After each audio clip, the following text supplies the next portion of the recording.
Chào các bạn đã quay lại với kênh Cô Ba Bình Dương. Hôm nay mình xin chia sẻ với các bạn món mực nhồi thịt chiên nước mắm. Món ngon khó cưỡng nhất là vào những ngày mưa.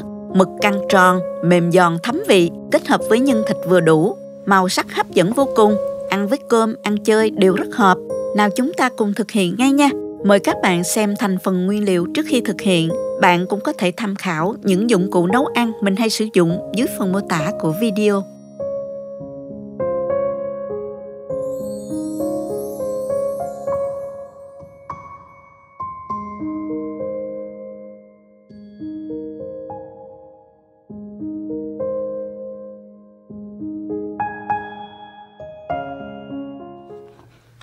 Để làm món mực nhồi thịt chiên nước mắm, mình có ở đây 1 kg mực ống đã được làm sạch. Mực đã được lấy mắt mực, túi mực và răng mực ra rồi các bạn. Mực này là mực đông lạnh, mình mua ở chợ Việt Nam. Mực được cấp đông nên cũng khá ổn. Mình đã rửa sạch lại với muối và giấm để bán đi mùi tanh. Sau khi rửa sạch, các bạn để mực ráo để lát nữa mình nhồi thịt nha. Ở Việt Nam các bạn có thể dễ tìm mua được mực tươi sẽ ngon hơn đó. Mình sơ chế các gia vị này luôn. Hành tím mình đập dập và băm nhỏ.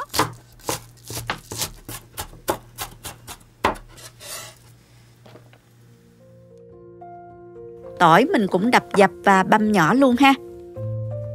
Bạn nào thích ăn cay, các bạn có thể băm thêm một ít ớt vào để xào cùng nha.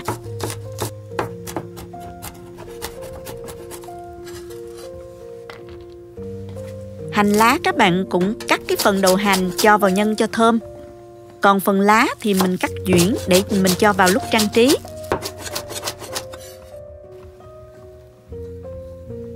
Bây giờ mình sẽ chuẩn bị nhân thịt.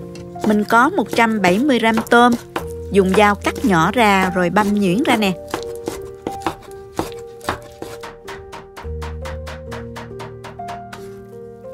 Sau đó mình cho tôm đã băm vào tô và thêm vào 250g thịt xay. Nêm vào đây 1 muỗng cà phê bột nêm, nửa muỗng cà phê tiêu và 2 muỗng cà phê hành băm. Thịt này mình đã để tủ lạnh một chút cho thịt nó dẻo đó. Và mình nhào mạnh tay khoảng 10 phút để cho nhân được dẻo nha các bạn.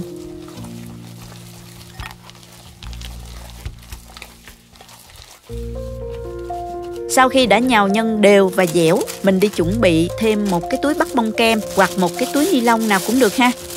Cho thịt vào.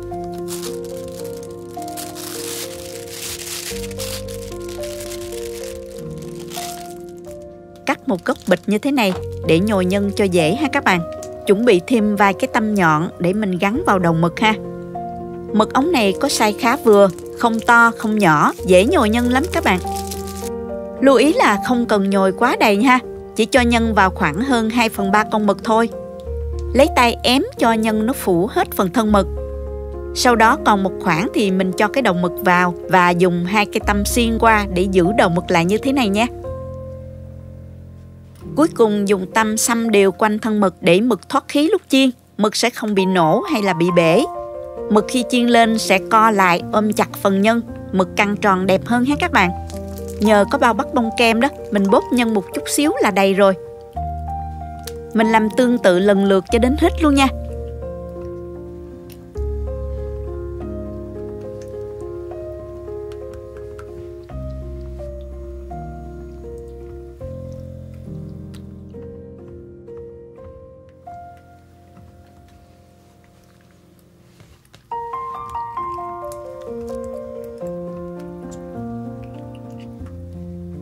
Tiếp theo mình đi chiên mực, cho dầu vào chảo và cho thêm 1 đến 2 muỗng cà phê bột năng để khi chiên không bị văng dầu nhé các bạn. Dầu nóng thì mình cho mực vào chiên ở lửa vừa nè. Mình chiên trong khoảng 10 phút. Nhớ trở đều mặt để mực mình được chín đều nha các bạn.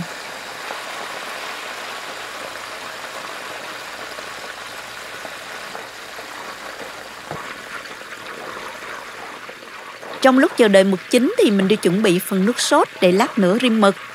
Cho vào đây 2 muỗng canh đường, 2 muỗng canh nước mắm, thêm 2 muỗng canh tương ớt, 1 muỗng canh tương cà để nước sốt mình được sánh và có màu đẹp hơn ha. Thêm 1 muỗng cà phê bột nêm và một chút xíu bột ngọt nếu bạn nào ăn được bột ngọt nha. Và cuối cùng là 4 muỗng canh nước. Trộn đều tất cả lên cho đường tan và gia vị hòa quyện với nhau nha các bạn.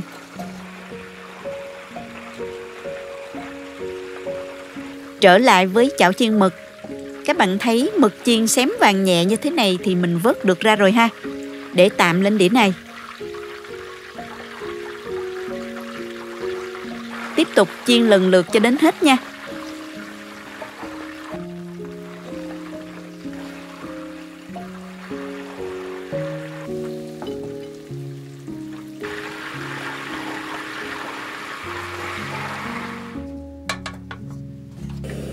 Sau đó mình cho một cái chảo khác lên bếp, cho dầu vào chảo. Dầu nóng thì mình cho hành và tỏi vào phi thơm.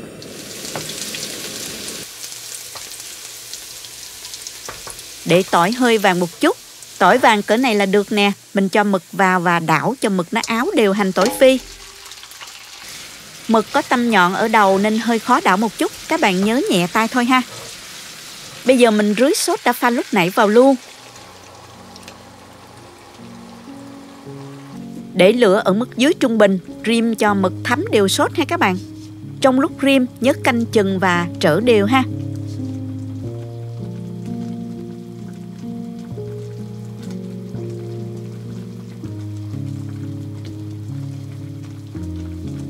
Wow, mùi mực hòa quyện cùng với nước sốt nước mắm tỏa ra thơm quá các bạn ơi.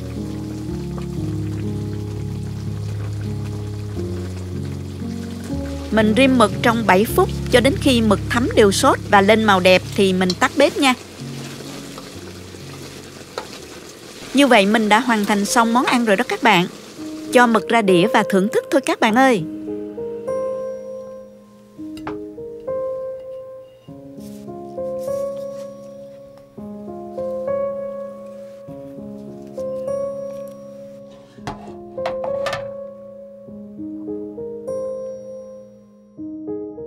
Mực chiên nước mắm thơm mùi sốt đặc trưng, nghe là đói bụng liền luôn. Mực áo sốt lên màu nhìn rất là ngon mắt. Thân mực co lại bao lấy phần nhân làm cho mực căng tròn hấp dẫn lắm luôn. Mực vừa giòn vừa mềm bên ngoài, nhân thịt vị vừa vặn bên trong, ăn với cơm là bao ngon luôn. Hoặc các bạn có thể dùng như món ăn chơi cũng hợp lý lắm. Chúc các bạn thành công và thưởng thức thật ngon miệng nha.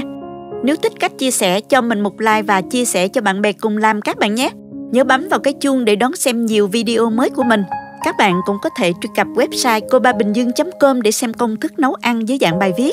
Cảm ơn các bạn đã xem hết video. Chào tạm biệt các bạn và hẹn gặp lại trong video lần sau nha.